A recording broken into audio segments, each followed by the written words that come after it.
Hello, Cinnabar Moths, or any kind of moth you'd like to be. Welcome to the Writer's Triangle, Cinnabar Moths podcast about all things publishing and books.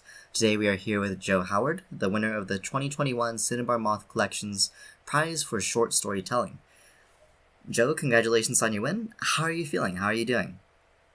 Hi. Yeah. No. I'm good. Thank you. I'm okay. It's fun when we talk about how you're doing. When we ask each other that question, "How am I? How are you doing?" A few years ago, I remember I kind of committed myself that I wouldn't do that blanket. Yeah, I'm fine. When my world was falling apart, do you know what I mean? Like when we do Yeah. that. Yeah, I'm fine, but we're not. And so I always said to myself, I'd be honest whenever anyone asked me how am I, I'd always be honest. And I am okay, but there are great challenges which make life tough.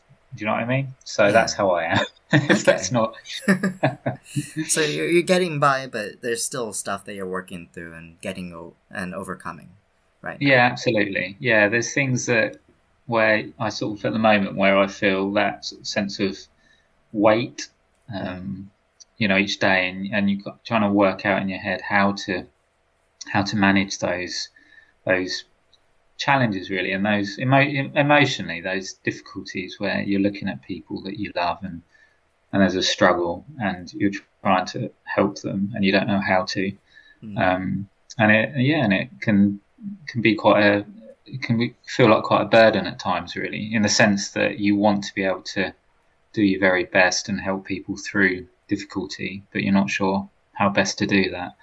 So in a sort of roundabout way, I'm okay, but um, yeah, I'm sort of navigating my way through some challenges at the moment. Well, I'm sorry to hear that there's some challenges, but I am confident that you will, or I hope that you'll be able to get through them smoothly, and that things will be better on the other side for you and the people that you're supporting. Thanks, Master. Appreciate that. And so you're doing okay, but how are Yeah, you yeah, feeling about being the winner of the prize in short storytelling? How does that feel? yeah. That's a real delight, and that's it. Yeah, it's something that's really, really thrilled me and encouraged me, and been a real boost. I was just, as writers, you're always questioning yourself. I think a lot of the time, and I think that's true for a lot of us in whatever we do. Actually, I think a lot of us feel like that sort of questioning your Mm. ability and how good you are in what you're doing. And Yeah. so hearing about this, it's made me feel really happy. It's a great thrill, because it is an affirmation. It feels like an affirmation as a writer, and that somebody sees something in you that they believe in. So yeah, I'm delighted. It feels great. In such a boost and a lift to my spirits. So I really appreciate it. I'm glad that you feel boosted because we at Cinnabar Moth are fans of your work, and we do love reading what you've written with uh, Mag. Sorry, Magi. yeah, Magi. Sorry, I have a habit of saying Magi from talking to Yeah. other people. So yeah, with Magi, we are big fans of how you've written it and your style of writing. We've enjoyed it, and of Thank course, you. we also have Visage, which is coming out in the Mm, winter anthology for yeah. this upcoming December, and we are happy that you feel boosted and confident to continue with your work because we really do enjoy it. So Thank you. when you first heard that you won, what were your first thoughts when you received that contact saying that you won the prize? Do you know what? I actually thought it was a mistake. I thought, well, that can't actually be me. Um, which it shows, isn't it, how little sometimes we kind of view ourselves, really. But I did honestly. I thought it was a mistake. And then I sort of thought, well, I'm an imposter. There's no way that I can have been chosen for this because my writings.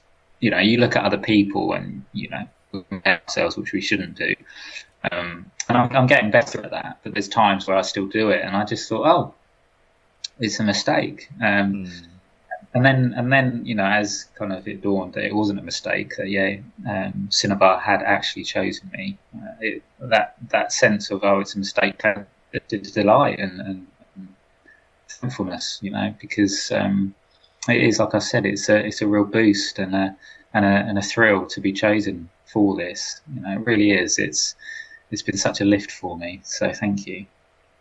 Well, we thank you for writing and giving us the opportunity in a way to give you the boost by having your writing out there and for us to enjoy. And so going a bit into the story, can you tell us a bit of the inspiration behind it? And it was published by Cosmic Horror. Yeah. And can you tell us a bit of the inspiration behind Magi? And yeah, well, it's interesting, really. Basically, my daughter was at vocational ballet school, and which she's no longer at, and it's a long story. But because of that, we would spend a lot of hours driving up and down the motorway to pick her up and bring her home and then take her back and whatever. And so there's a lot of hours where you're sat in the car driving, thinking. Right. And one of these journeys late at night, and it was about a year ago actually, and where I'd seen a submission call for short stories around the holiday season, and it could be about any holiday, and I hadn't actually at that point written any short stories. I've been working on my novel and a novella, but hadn't actually plunged into writing short stories. And I saw this submission call like a few days before this, where I was sitting in the car driving, and it sort of piqued my interest, and I thought maybe I should write something or attempt something. So I'd been reflecting on whether or not I should do that, and then driving down the motorway in the middle of the night, and this idea sprung into my head around Christmas, and twisting the sort of the traditional Christmas story and creating something a little bit different. I wanted to create a character who is the Magi in my story, who was a twist on that traditional Christmas story, really. The idea of a traveller. So the Magi in their traditional Christmas story are sort of travellers and astronomers from the east, aren't they? And who come bearing gifts. And I liked that idea, but I wanted to kind of make it into quite a dark and twisted event, really, where you could kind of look at that idea of travellers with gifts and make it something that was a true horror story, that kind of took that idea of generosity and worship and turned it into something altogether different. And as I was kind of on that drive home, all the pieces of the story clicked in, because I was in the car for a good 3 hours, I think it was, and in that time I got to piece those parts of the story together and imagine what a dark version of these travellers might look like, and that's where the initial idea came from, actually, as I was driving. Okay. And so it's just an idea that popped into your head of kind of an old lore that's been around for a while, and thinking, how could I put a twist on this? Yeah, absolutely. And I think, because one of the things that strikes me, certainly around holiday seasons, and here in the UK, and it's probably the same in the West in general, really, but here in the UK, Christmas is so sanitized. It's we spend a lot of time in the build up, to Christmas, preparing for it, and parts of it I love, being with family and having that time together and sharing life and time off work and generosity, giving gifts to each other, and trying to remember those things which are really important in life, about coming together in like our common humanity and about compassion and kindness and all of that, which I love, and which as a family we try and do, not just at Christmas but all year round. But there's also so much of it which is sanitized, and it's interesting really, the Christmas story has been so sanitized that you forget kind of there's a real brutality to the story. The idea of a young teenage girl who's pregnant in curious circumstances, who's probably was cast out of her village, and then you've got this kind of idea of a psychotic king who's trying to kill children, and these are horrible and dark themes, really. Themes of rejection, and then as a young, the family in the centre of the story are refugees. They have to kind of flee and find safety somewhere in another country. Which are really significant themes for us today. Certainly in the UK, where politically, we've got a government that are trying to turn back asylum seekers. Which is in itself a really dark political journey we're on. Very worrying. Yeah. That we have a government that don't care about people who are seeking safety. So these are significant themes, but they're themes that rarely come up when we're approaching Christmas, and when Christmas itself comes. We don't really approach these themes at all or think about them.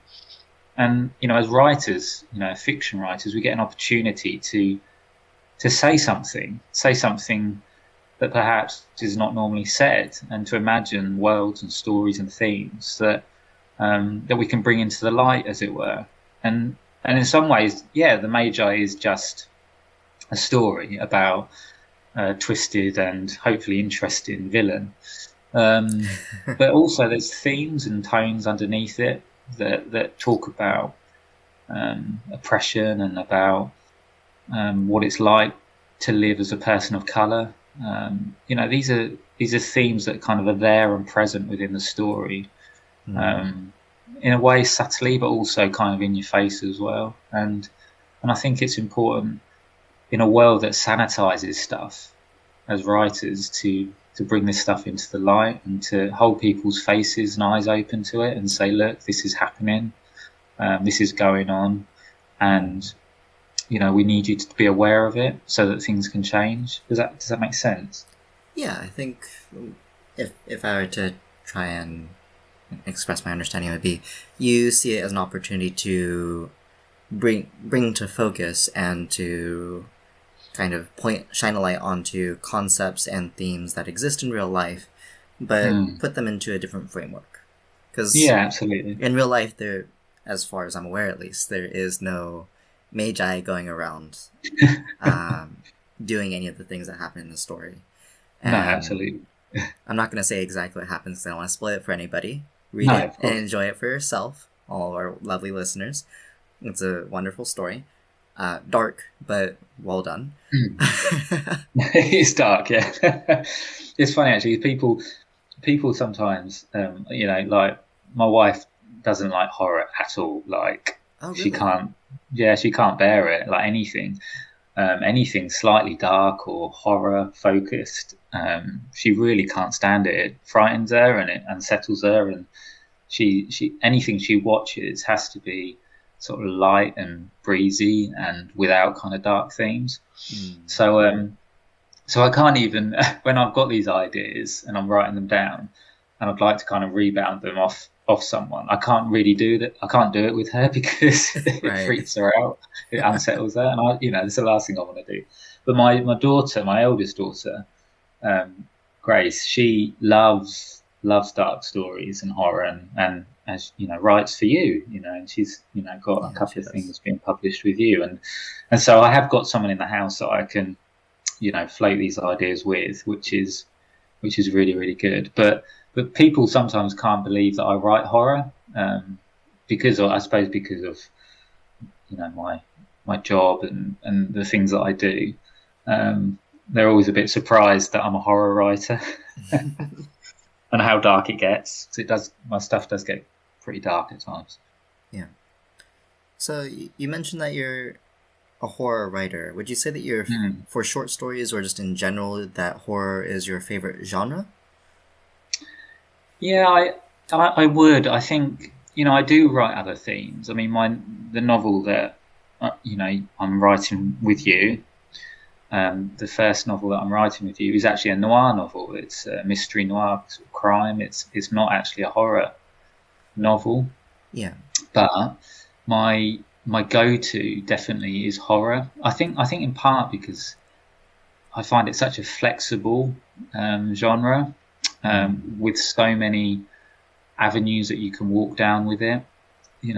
I think for me it's the most diverse and interesting genre for me personally. I think I always find when I'm writing horror that there are so many places you can go with it and so many styles you can do with horror, because there is you see it all over really. You can have the kind of the horror that's blood and gore and sort of shocking and in your face, but then you can have the horror that's quiet and brooding and subtle, that kind of almost creeps up on you as you're reading it, and everything else in between. So for me it's a genre that I can do a lot with and take it into all sorts of different places, which I want to do, because I want to be flexible as a writer. I think we have our style. We each have our style.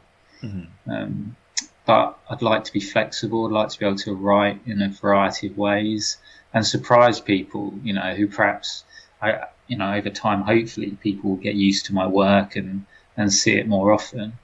And I'd like to still be able to surprise people when they read my stuff, who they don't expect me to perhaps go the places that I go to. So, I want to keep that edge of surprise where people are familiar with my stuff but never entirely sure where it's going to go or how it's going to end up. And so you feel like horror provides you with that room to, you have your style, but you're not necessarily stuck in a formula where people can be like, oh, well, it's Joe Haward writing this, so of course it's going to go like this. Yeah, absolutely. I wouldn't want to, I suppose in some ways, it's difficult, isn't it? Because when you look at the literary world and you look at the writers, the famous writers, who don't even need to advertise, they release a book and it sells. Right. And there's a lot of those writers that, that what you're going to get. And for some people that's fine, there's some authors which I like, because that when you buy it, what you're going to get, but you don't really need to think, do you? Because you know where they're going to go and what they're going to do. But I think actually, as writers, we've got an opportunity not to do that, and especially I suppose within the indie circuit, more so than the kind of the mainstream circuit, is that I think as indie writers and authors and publishers, there's an opportunity to offer sort of like surprise and to encourage writers to take risks, I think, as well, to not kind of get into a formulaic routine, but to take risks with their writing and sort of challenge themselves to go places perhaps that they didn't realize they could go. Because I think as creatives and writers, actually, we have a lot within us that is untapped, and actually we just need the right people to encourage it out of us and to offer us the opportunity to take a risk, which I think, I think Cinnabar, that's part of your strength, is that you encourage writers to come out of their shell and to take risks and to imagine what they can do, not what they can't do. And I think that's really something quite remarkable, because I think in life that's not, I look at, I'm going to go off on a tangent here, but I look at like the education system, certainly in the UK, and our children aren't encouraged to take risks or to be free thinkers or to challenge themselves or to ask questions even. It's very like there's a formula, and I see it when my kids have to do, like, say, story homework where they have to write a story, and there's a very particular and very rigid framework that they have to work within to write this story and for it to be deemed as an acceptable story. and actually I think that's true throughout their education. It's very, very fixed Very and rigid. regimented. Yeah, it is, isn't it? Yeah. And actually we need opportunities in life to break free of that and to actually challenge ourselves to think differently. And I honestly think this is why the arts are so important, because it gives us opportunity to express and to free ourselves from the kind of the chains that society puts on you, where you have to think a certain way and you have to write a certain way, and there are certain frameworks that you have to work within. But when you're a writer, you can go, your story can go anywhere and it can do anything. You can create any world you want, can't you? Literally, you can sit down and create. Yeah, it's amazing. And so for me, it's like, let's embrace that. Like, it's incredible where we can take people. Like, I thought about this the other day. I thought, you can literally go anywhere as a writer and do anything. And you can bring that into the world and take people with you. When they read it, they're going with you. Whatever world you've created, you're taking people somewhere. And that's a real honour and a privilege to be able to do that. And so for me, I want to be free and not sort of be bound and think, this is my style, this is my formula, I must do this. But think, I can go anywhere with this. And I think part of that is being comfortable in your own skin and thinking to yourself, this is me, and that's okay. And and it might be that you have a certain style, and that's where you're most comfortable, and that's great, and you want to pursue that. But it's embracing your own somebodiness and thinking, okay, this is me, and that's great, and that's cool, and my writing's going to reflect that, and I'm going to just go wherever I can with this. So I find that really exciting, actually. And so you'd say that when you think about your work and where you'd like to go next, it's very open for you and kind of, in a sense, a self discovery process, but also a way for the parts of yourself that you already know to express that in a way that's free and without necessarily the limitations that you might have through other media or other forms of expression. Yeah, definitely. I think for me, over the last 5 years, I've been on a real significant personal journey, really, in terms of my own worldview and thought processes and faith and the way that I view things. And I think I wanted to really sort of embrace my own sense of self and be comfortable with who I am, and not hide who I am as well. There's a real challenge, I think all of us face, where isn't there, where we hide ourselves, don't we? Yeah. I've experienced that myself when interacting with different people. I'm like, okay, I can show this part of who I am, because I think we all reveal a little bit of ourselves when we interact with people, but we control. It's kind of like we show facets of ourselves rather than the whole thing. Yes.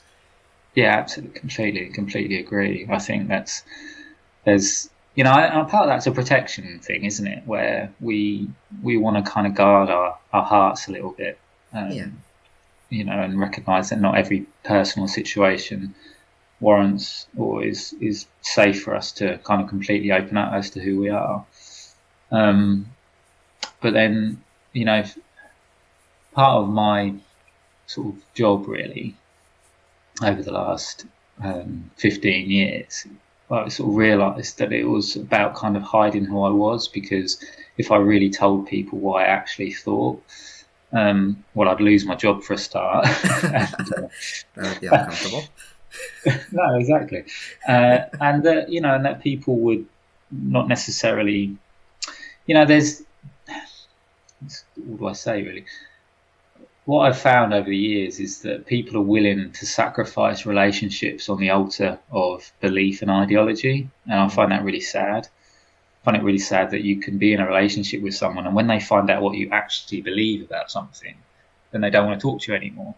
And for me, it's about unconditional love. That we love one another without these conditions, that, you know, everyone is beautifully themselves and we embrace each other and love each other, whatever. And that, you know, part of my heart is simply to love people, you know, without condition. And part of that then was about me loving myself without condition and being free to be myself and expressing what I honestly believe about things without fear or favour.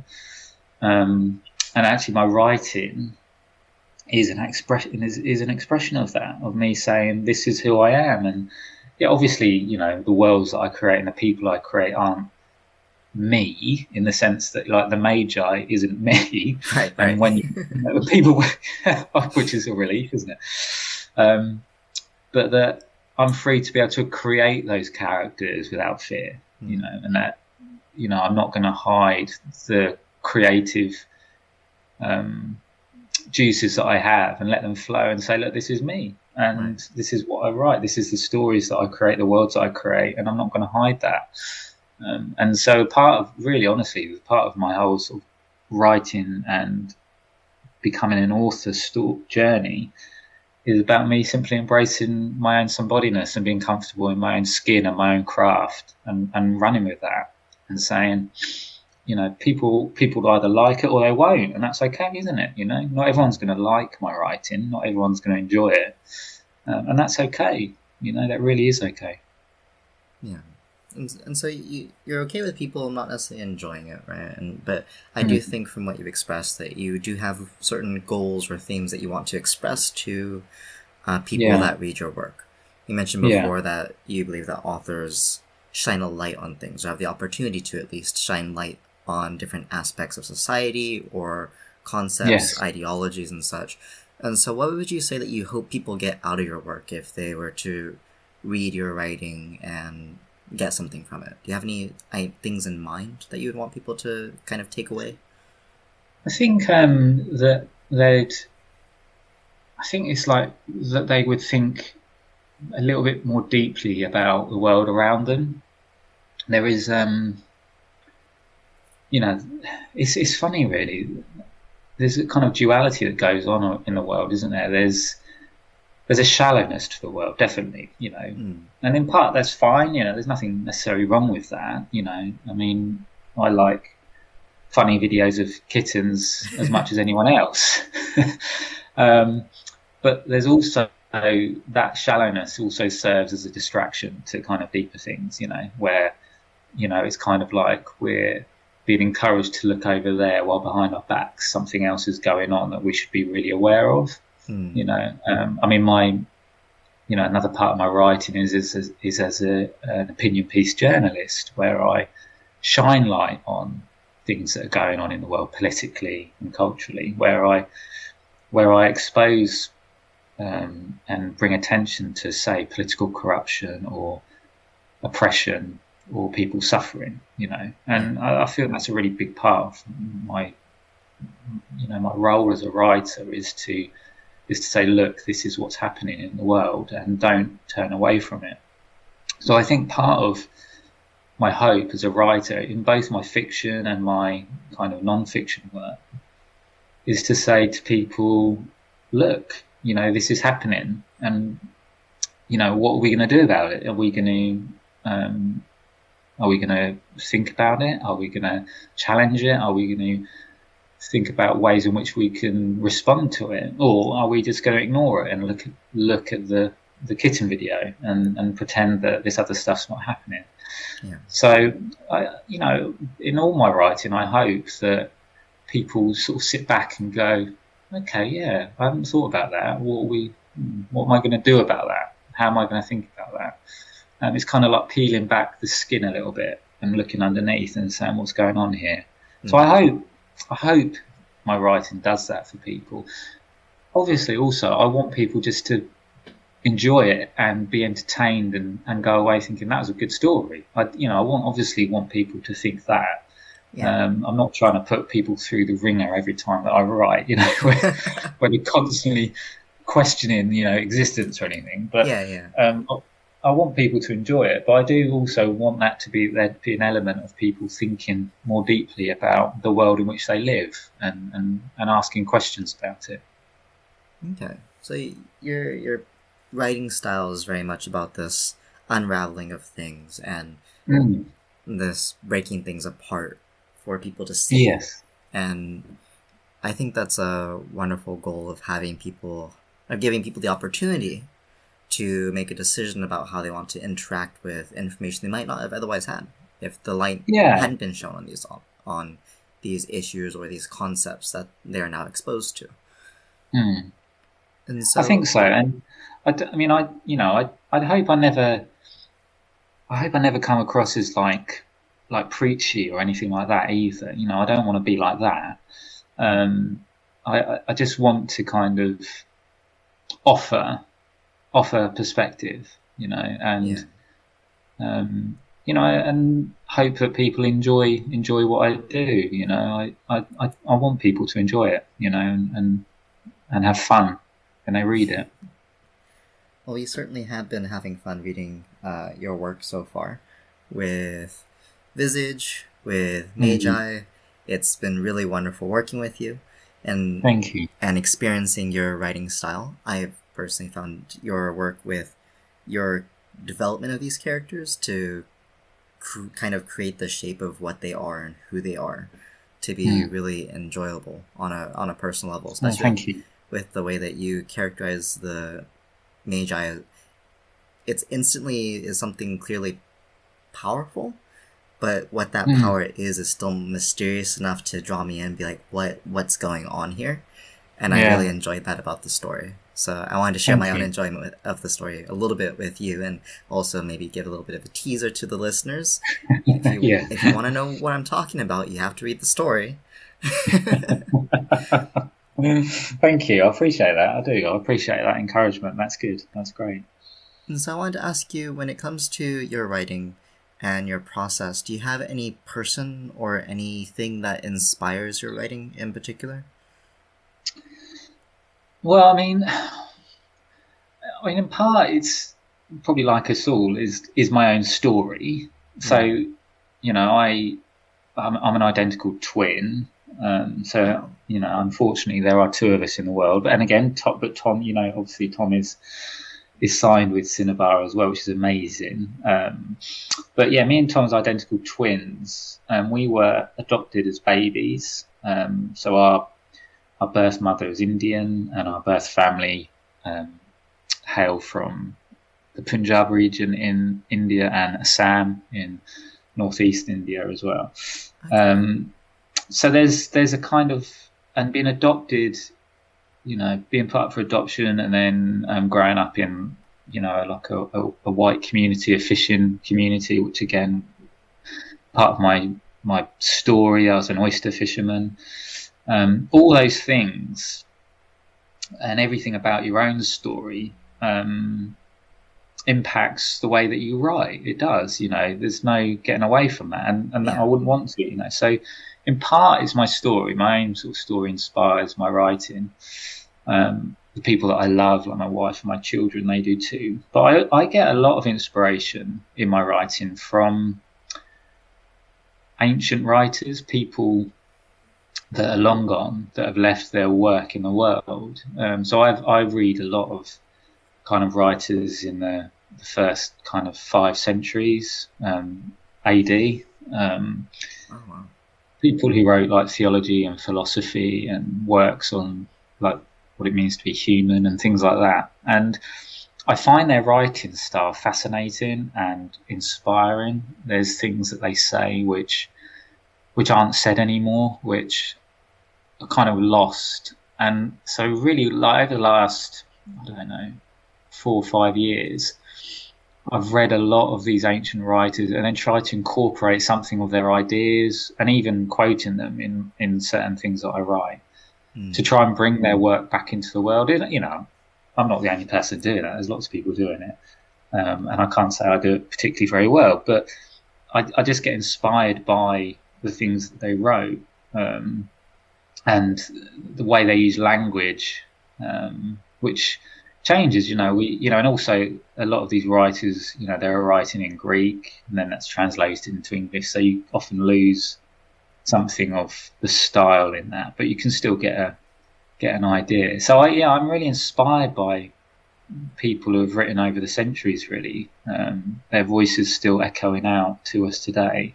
Yeah. And I try and kind of have a hint of that in the way that I write, because they inspire me to be a better writer as well. Because I sometimes read some of these ancient writers and I think, wow, they knew how to write, and they didn't go on writing courses or anything.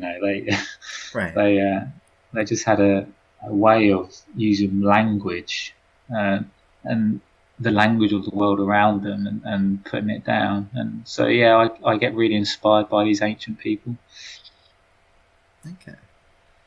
And so you draw from these your experiences as well as the written experiences of these ancient works and such to take a different approach from necessarily the modern approach of looking at it and trying to draw in from things that are still relevant and that's things that call to you from what they wrote back then. Do you have any modern writers that you particularly draw from, would you say, or is it mostly these older writers that... Well, I do. I mean,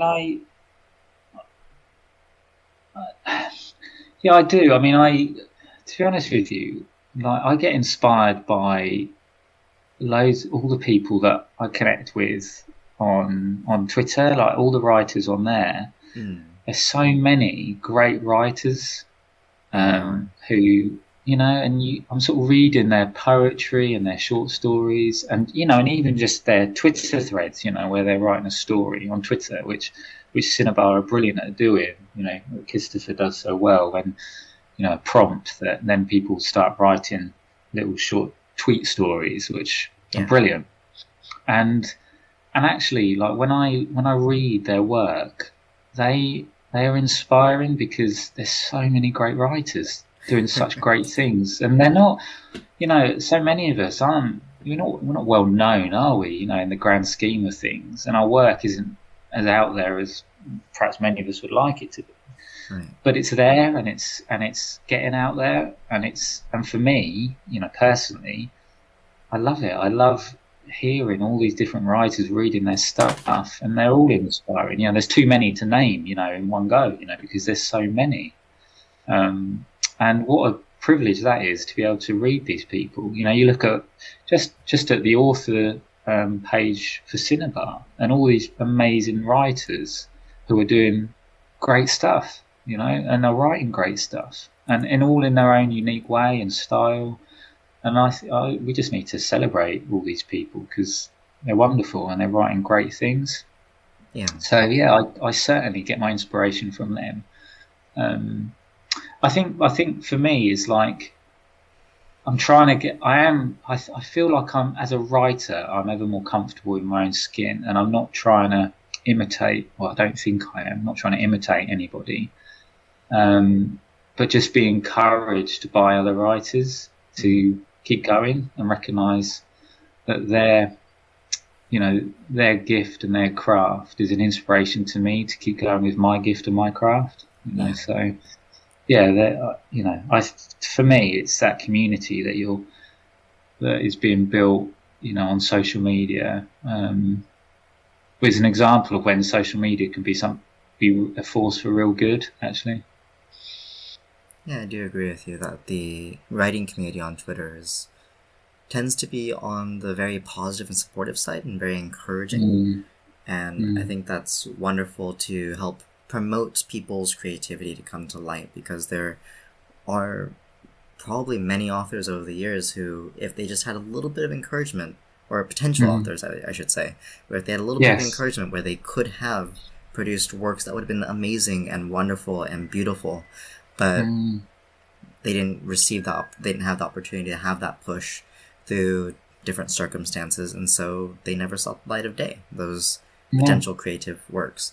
Now you think that with positive communities, which we're trying to build with Cinnabar Moth, and which we have support from such positive and encouraging writers such as yourself, interacting with the community, and our other authors who are also interacting with the community and promoting that is a really wonderful way to have that growth and have that opportunity to encourage others to kind of do the same.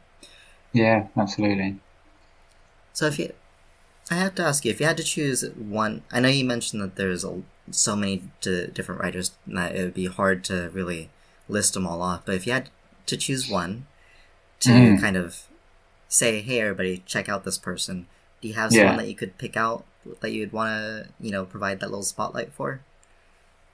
Yeah, I mean, you're right, it is difficult because there's so many people. I mean, tons and tons. But I suppose someone that I really have a lot of time for and love their writing is Perry Gastager, and they tweet at Sunshine Loft, and they are a brilliant writer. And Perry is doing some great work with poetry, and the short form, and has an incredible style. Um, Perry kind of they they really shine a light on mental health and challenging kind of norms in society, sort of like asking questions around the mundane and kind of flipping it and saying what's really going on here. And as a Perry's a non-binary queer writer as well, and so they have a perspective that needs to be heard that isn't always heard Yeah. in the literary world. So I think for me, I'd like to shine a light on Perry and champion what they're doing, and get other people to read what they're writing, because it's really great stuff. And I'm noticing that Perry is getting published more and more, and literary mags are picking up their work, which is really encouraging and great. So, and I think Perry's actually starting a podcast actually. So that will be Oh, really great when that gets off the ground, that'll to be hear what exciting. they're. Yeah, it'll be really excited. So yeah, so for everyone on Twitter, it's Perry's tweeting at Sunshine Loft. So go check Perry out and read their work and enjoy it.